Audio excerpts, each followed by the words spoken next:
Nestled in the beauty of uptown New Orleans, Tulane University's dining hall is about to close its doors for good.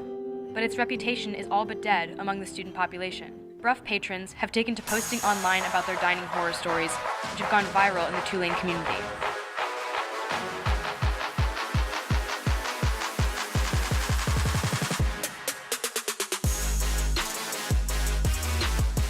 As Bruff comes to close and the new Commons is set to open next fall, we, a team of digital media students at Tulane, set out to address the dining hall's current issues and to see what changes dining services has in store for the future.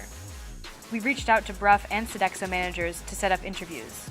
I contacted your supervisor, William Hudlow, at the end of last week and just haven't gotten a call back or haven't gotten an email back. So I was wondering if I could meet with someone in your office either today or tomorrow. After several calls and emails, they declined to comment. So we took to the streets to hear from students. I am a Bruff lover. I love Mother Bruff. She feeds us. She gives us nutrition, and I had a friend who found a cockroach in her cauliflower. Bruff in general, I try to avoid as much as I can. I have 7 swipes a week, and I probably use about 4 of them a week. I have a lot of friends who are vegetarians, and they struggle a lot to find food there because all they really have is mediocre tofu, but no one wants tofu for every meal. I've also found a lot of flies in the meat, so that was really disgusting. I've heard about people finding worms and things. Oh, I saw a maggot once. I was eating the green beans when I looked down and I was like, oh, what's that? I thought it was maybe a burnt onion or something, and I looked closer and it was just a large mealworm. Freshman year, it wasn't that bad. I went, I just was assuming dining halls were kind of gross, but lived with it, whatever. Also was trying to ball on a budget, so I went one time for breakfast and I bit into a strawberry and there was a worm with its feces in it, and I didn't realize that I had eaten it until after I looked down and it was still inside of there. So I found moldy strawberries and moldy tomatoes.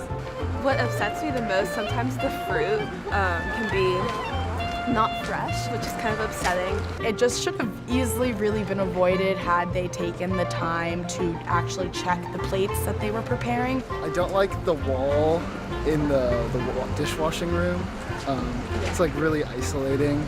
After hearing an abundance of negative experiences, we asked the students if they had ever brought their stories to management to try to improve Bruff. It seems that they received a similar response as we did.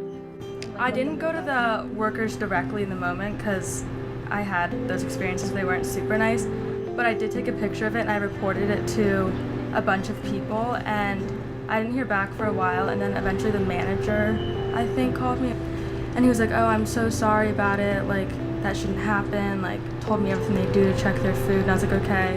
And he was like, but we're gonna conduct a formal investigation, we'll get back to you in a couple of days. But they never got back to me.